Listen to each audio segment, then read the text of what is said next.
All right, y'all. Welcome back to part 2 of the inaugural episode of the This Sounds Better podcast with myself, Alex Tumay, Miles Walker, and Jason Kingsland. What's up? Mixers extraordinaire, and myself, just a mixer, you know. We are at Silent Sound Studios, thanks to TK. Shout outs. And I didn't talk about this in the first episode, but I wanted to give a little background on the origin story of how we all met. Oh, yeah. Right on. And the reasoning for all of us being here today. So for those who don't know, starting with Jason, is Jason was the first engineer I really assisted under full time. It's true. Now, we were both working under Ben Allen over at Maze Studios, but Jason was the one that like really started to show me all of the engineering tricks all the time at like 2 a.m. when he was busy, when he was busy as hell doing prints and should have cared less about what was going on with me, like really gave me a lot of tips that really helped me going forward and stuff I still quote to this day. Yeah. I fucked you over even back then. Yep. It was great. Planting the seeds early on. Oh, just It's nice. fucked your life up. Yeah. And then later in my career, when I took over managing the day-to-day at DARP, which is next door to here, That's and right. now 5-Star Studios, That's right. Miles was over here at Silent, and I came over at least once a day to, you know, get away from the madness, but also to ask you questions and get For sure. advice from you. And so both of you have been like the two main mentors for me in my career. And so I thought, who better to put on a podcast about engineering than the two people I learned from the most. So here we are all today. That's great. I think we had a lot of overlap too at Maze too, because when you were working with Ben and I was still doing the Milk Money, was based out Oh, of yeah. there. That was one of the first times that we kind of like crossed paths, and they were like, "Oh yeah, Jason's really into gear." I'm like, "I'm really into gear." Well, it was, you know what it was? Is we had the same manager. That's right. Because we had Stephanie Wallen. That's right. Oh yeah, that was definitely that it too. was what I it forgot was. about that. 'Cause Yeah, we did some Christmas parties. that's exactly right. Oh, those Yeah. were good. Those parties were good, man. They were Shout good out. Christmas parties. King Music Group Christmas party. That's cool. I Rip. wasn't invited. Right? Yeah, you weren't managed by Stephanie. Whatever. I like going to parties. You don't ever invite me to the ones up in New Seats York. taken. What's up, man? I see you blowing them up. Oh, yeah. You guys should come. Yeah, You guys should come have a horrible time at the I shit wanna show watch that you- is my party. yeah. I just want to watch you with the grill playing the DJ buttons. Yeah. I think that's what I want to Yeah, see. that is what I do. I do. Slam, slam, slam, slam, slam.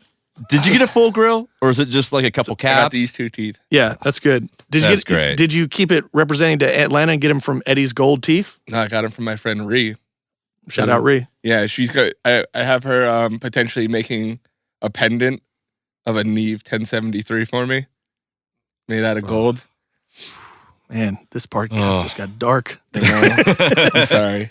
Either that or it was going to be my first car, and I was trying to make the Ooh, that's- chain yeah. more expensive than my first car because I paid $1,200 for my first I was car. going to say not a tough challenge. Your, Yeah. your 1986 Nissan No, Sentra. excuse me, 1994 Saturn SL2 twin cam, purple. Upgraded interior full of food wrappers.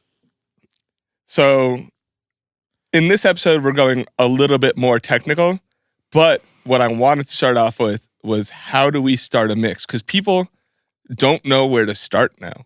You know, that's the hardest part in the industry itself. Like, where do you start as an intern? Where do you start in school? Where do you start? But how do we start our mix? Like, how do we approach a mix? And I know we all do it differently. But for myself, every mix I get, I listen to for about 2 hours. Wow. Nonstop. Wow. Wow. Yeah. Because Couldn't be further. I'm excited to hear what else you guys can say. Keep going. I have to, because there's so many things that go on in the rap songs that I'm working on Mhm. that are integral to the vibe and whatever is going on in the song. And obviously while I'm listening, I'm setting up the session. Like I have it playing, you know, at a Finder instead of in my Pro Tools session. I'm just listening and listening and listening and, you know, organizing files and whatever.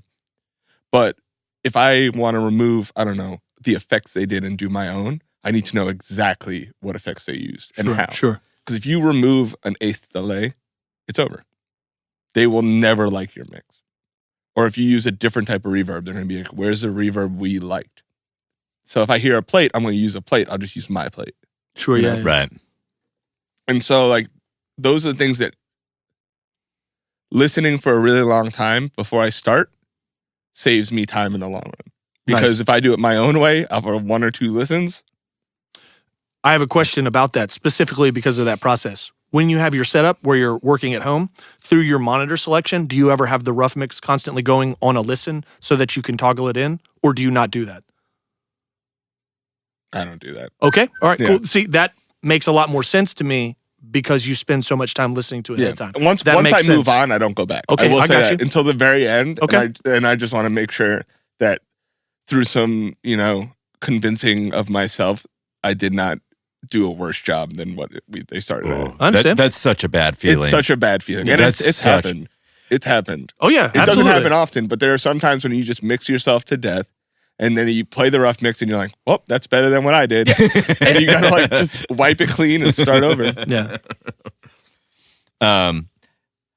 If you don't mind, Please. I'm going to jump around you because I think that you're actually going to have the most universally applicable process. I bet you not, but that's only because of who taught me. But yeah, go for Okay, it. Yeah. I'm curious then. Yeah. Because like, I listen to the material and actually pick how I'm gonna mix it.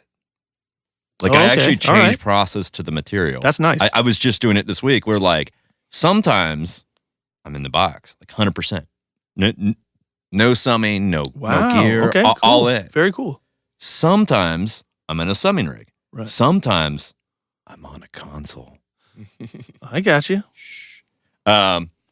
And so like I'll literally pick my method based around the material and figure out there's some weird internalized metric that I'm using to figure out what my system is.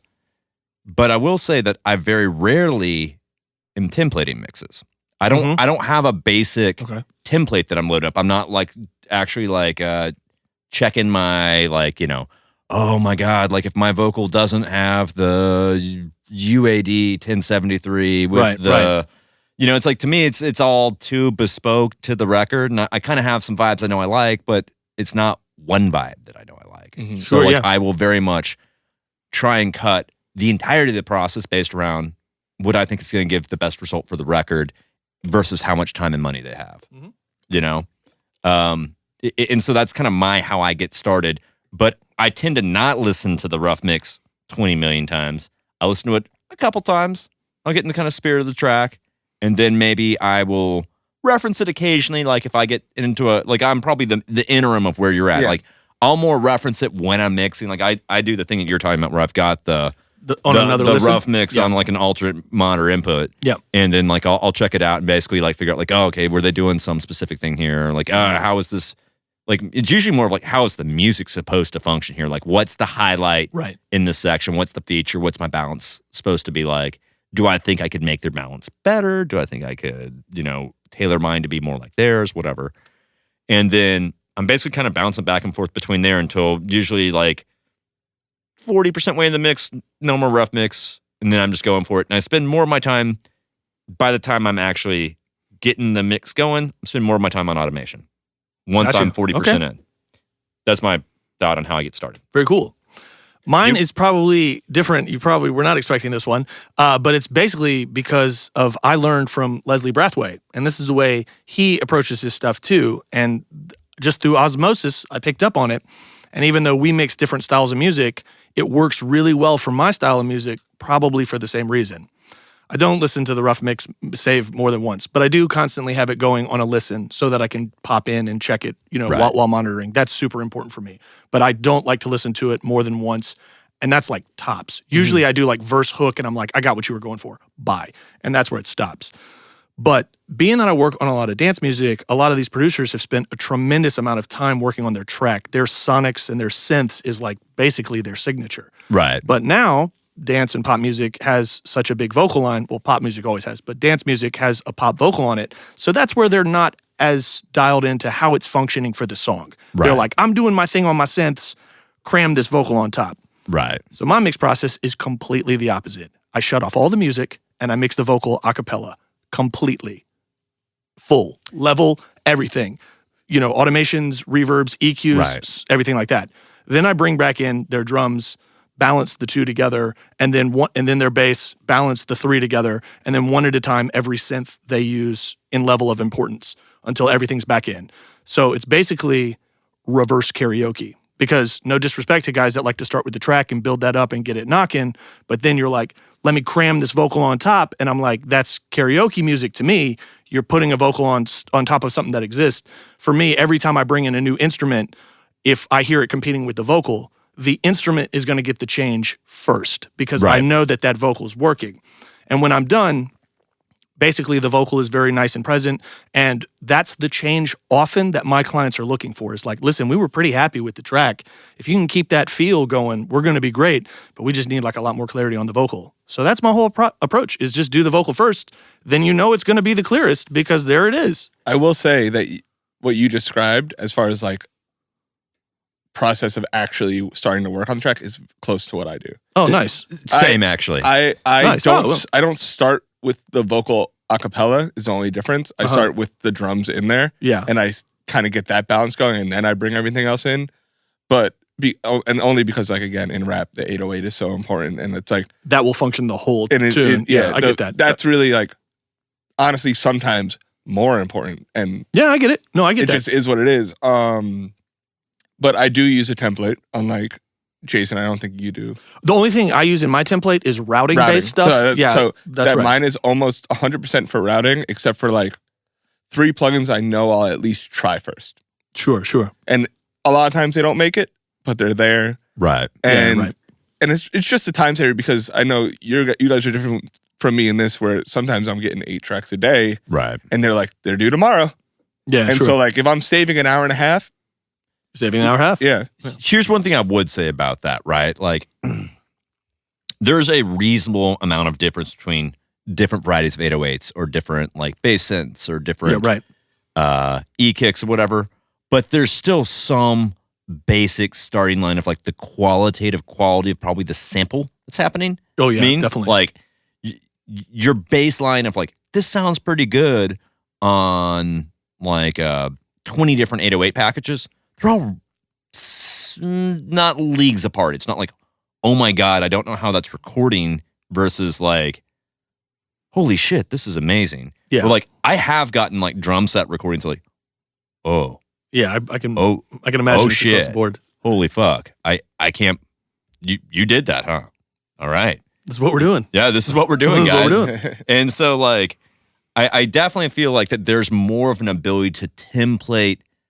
And this is by no means any discussion except for the physics of the sound of the music. Acoustical music versus program music is entirely different. It's totally different. Right. And the qualitative, like the coming inside the mix, sure, you're probably more likely to be in some arena in which the authors of the music intended it to be.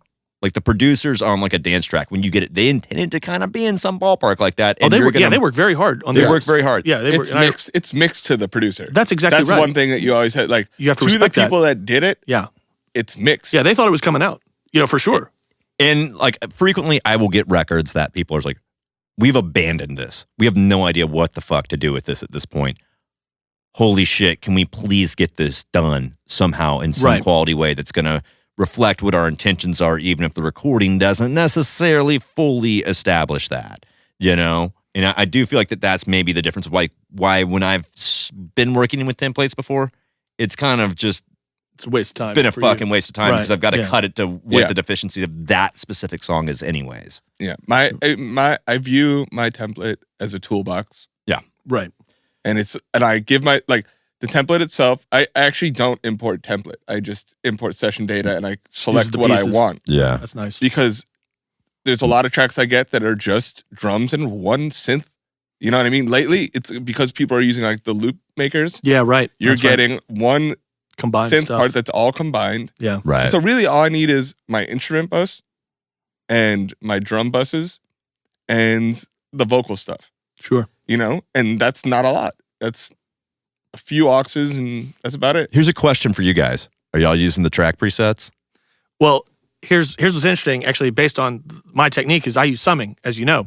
So like for drum bus and stuff like that, you're talking about presets.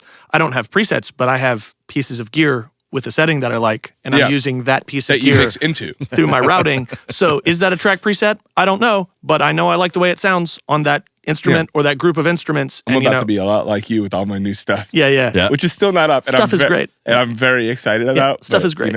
You know, And in soon. a way, it's like building a template that suits your style of music. And, if you do work on a style of music that has similarities, like I think Alex and I do, those template things, I am not knocking template guys out there whatsoever. It is a very good time saver and can also help you develop your own sound, which is very important to a mixer at some point. Because of the variety of stuff you do, your sound probably just takes longer to get to because of the recording quality of, or the variance of recordings that you get. I'll say this. In my stuff, I'm more inclined to break up what I would consider like technical mixing from creative mixing. Sure, And so like at the end of the day, by the time I'm at creative mixing, it's all the same fucking thing. Mm-hmm. It's only what takes it to be like what I would consider acceptable recording quality.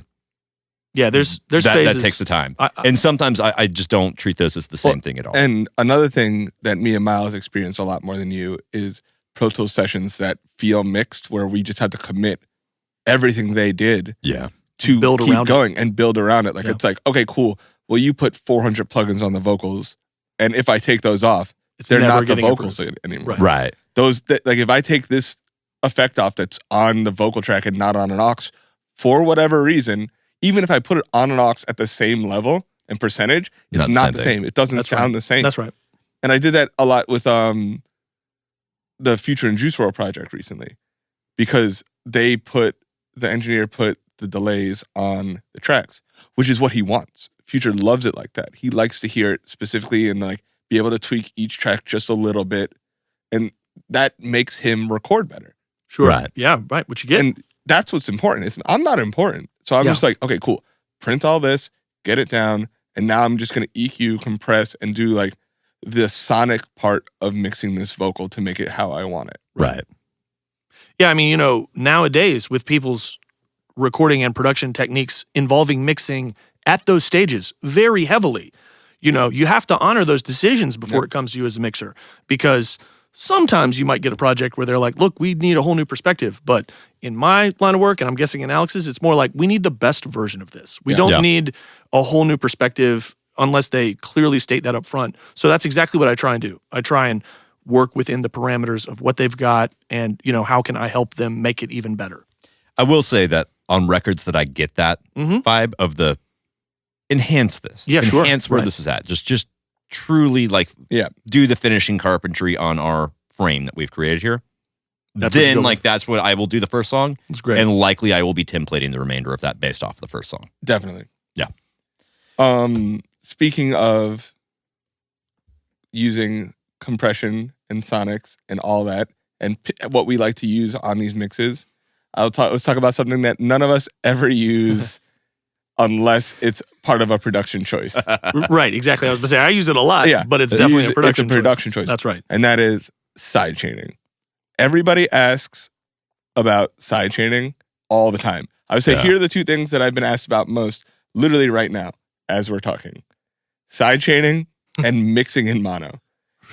Both of which none of us think about on a daily basis unless, like I said, it's part of a production choice. Right. When I get a mix and there clearly was sidechaining done on the production side and it got turned off or whatever, I'll put it back in, or maybe I won't. But usually I'm trying to maintain the integrity of the song that came in. If I'm getting a mix and there was no sidechaining on the original 2-track beat, why would I ever sidechain? Sure. You're changing the song. That's production. You know what I mean? And for me, especially in rap, where the 808 is important and it acts as a kick sometimes. Right.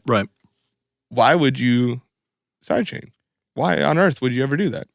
Well, in a lot of dance music, that's where that sonic pump kind of fidelity as a production idea came from. And people really lean into that, And of course, if they honored that in their production, I am in no way going to change that, and no way want to. It's part of it. People who are talking about sidechaining more as like a mixing tool to like, try and create some more space for your low end. I acknowledge that is a thing, but personally, I think there's simpler Yep. ways to do it that don't alter the production in a creative way, like sidechaining really does alter the production for that shift. So if it's there, I'm gonna leave it. If it's not there, it's probably not what I'm gonna go to for a sonic choice. I have had people do a mix and they're like, everything sounds great. Hey, that one pad, can you sidechain it?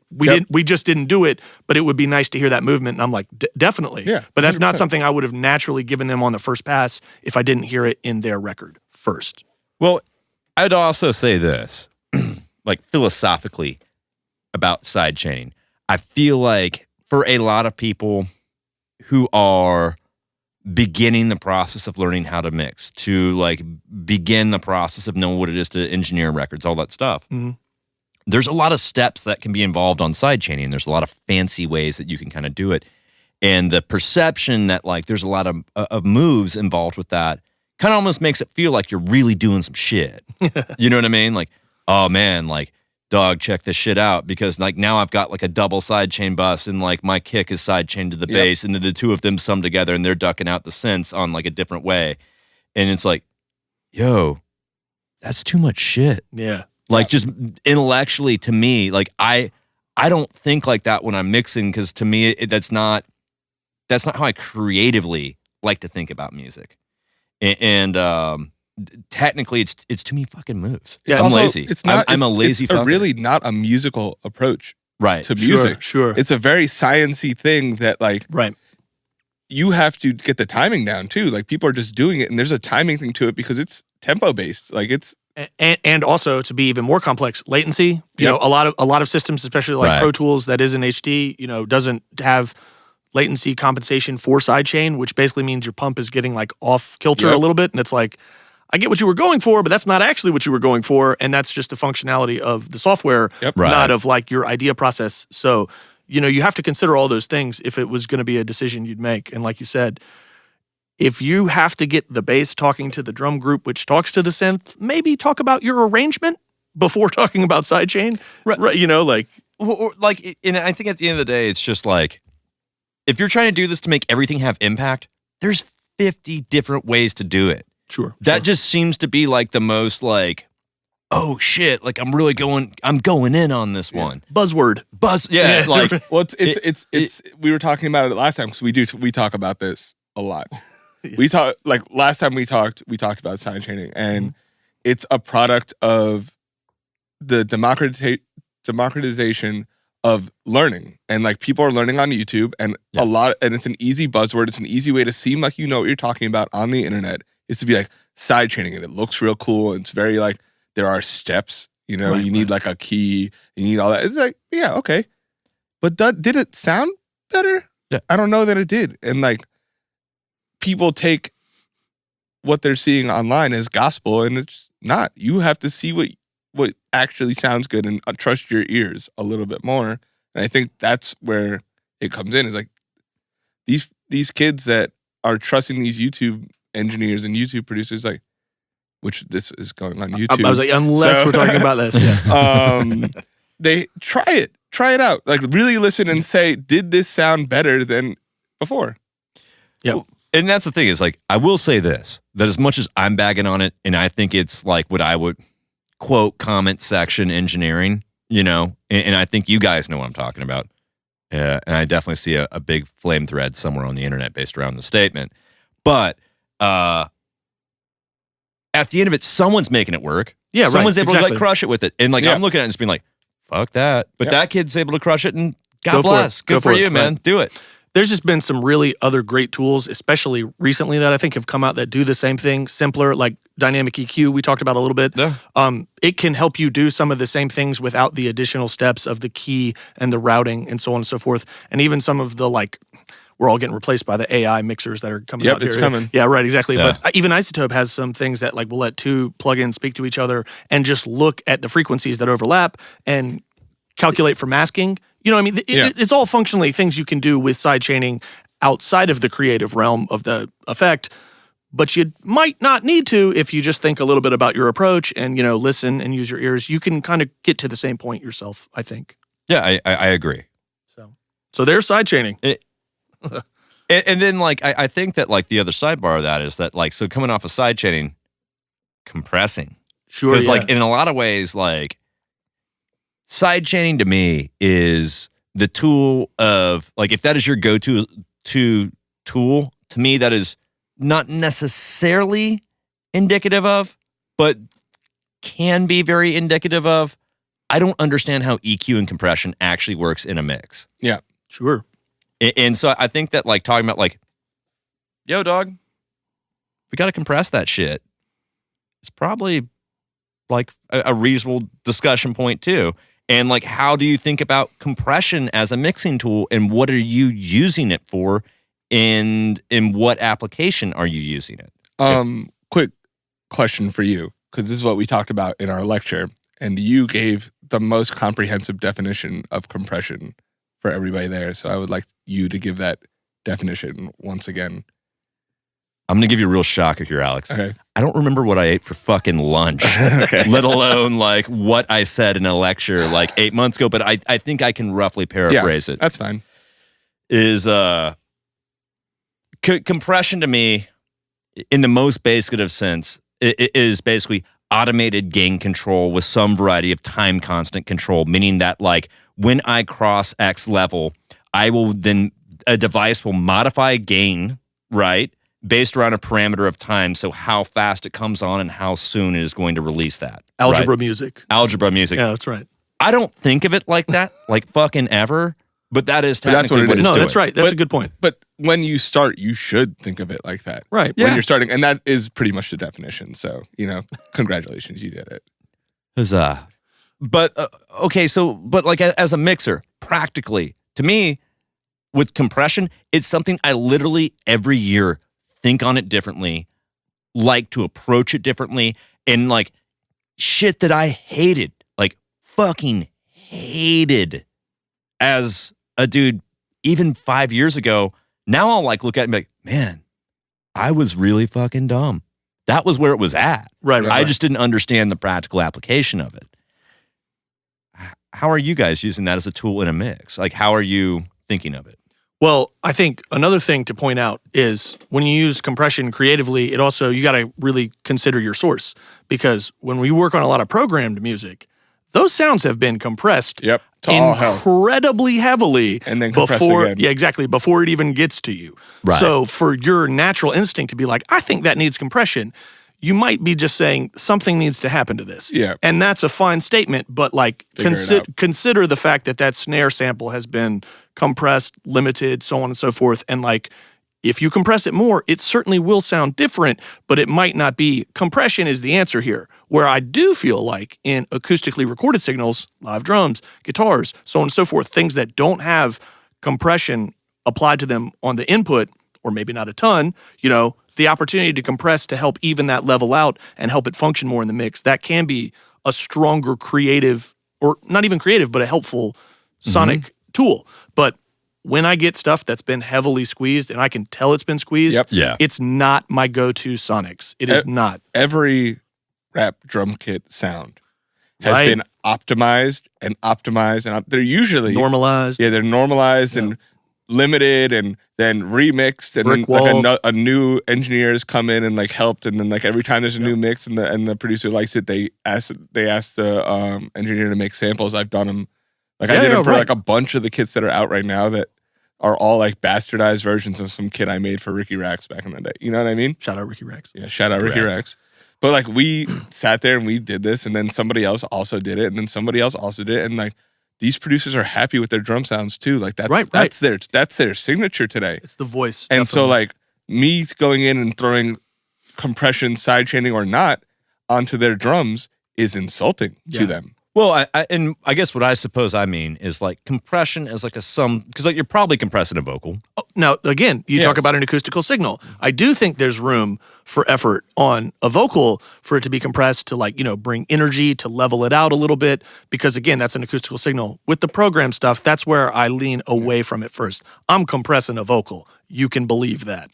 Squash For it. real. Yeah. And because like I kind of vacillate between like indie rock and then like dream pop records, like Nice, so nice. synthier driven stuff, Right. but still with maybe more edge than what you would find on like a Steve Aoki track. Sure. Right. And so sometimes I like to think about compression as like spatial placement. If I'm trying to figure out like how am I prioritizing what is coming forward in the mix and what needs to be audible, but maybe a little bit more of a player in the back. Sure. And so a lot of times stuff with compression can start to turn into stuff that it's not like there's traditional compression and it's just like, I need to literally make this more consistent in its dynamic range. Right. And I feel like that's a really important differentiator in what you're trying to use your compression for, meaning like I've got a bass player who just can't keep his shit together. So like, the line that's bump, bump, bump, bump, is bump, bump, bump, bump, bump, bump, bump. Even though that was time and Yeah, no, I know. You got it. Dynamics, but yeah. There was a volume change. There's too. a volume We change got too. it. But anyways, like I need to even that out. But then there's also like compression as creative tool. And to me, you can do stuff like if you have a drum bus and they want banging drums, even on like my electronic drum records, Squeeze it in, yeah. I can put like, sometimes I'll do shit like use like a Manly Veramue on the drum bus, which is like, oh, what a bad thing. Why would you do that? But if I slow it down, I could get loud as fuck drums, but behind the vocal. That they're not edging into that territory because it's not making the speaker move forward when the drums are hitting. They're just loud and fucking kind of there. You know what I mean? One of my favorite things about compression in the plugin world, which is harder to do in the analog world, but it's so nice, is if you are picking a compression, like you said, for like a creative sonic choice, just looking at that compressor and just destroying the signal with it. But then that wet dry, man, oh man, that's the best way to understand the sonic aspects of compression outside of like the functional limiting and the volume control. You can be like, oh, I hear how the room tone comes up tremendously. I hear how I've lost a lot of my high end, but man, that sounds good. And doing aggressive compression, but with a very, very small amount of return. Yep.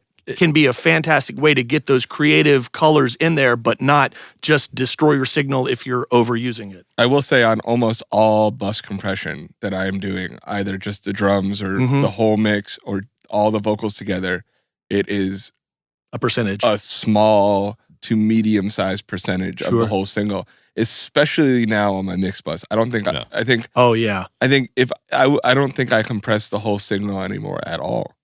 Like maybe the first compressor is doing like.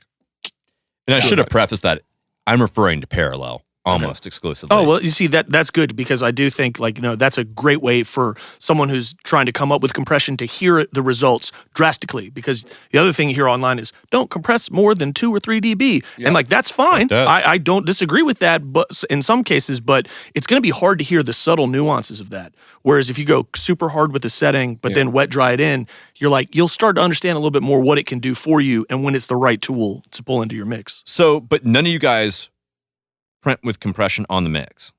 Oh, no, I print with compression on the mix. Okay, but I thought you were just saying that you're only parallel over the mix bus. Like he was talking about in plugin world. I think you were talking about it was a little different. I'm using compression. I'm just using a small percentage. That's right. There you go. So there's, it's like 10, 15, 20 if I'm feeling, naughty, but that's about it. I mean, I'm using analog compressors, which don't have the wet dry function. So I'm compressing with some. Now, those strategically, I am using that 1 dB type thing.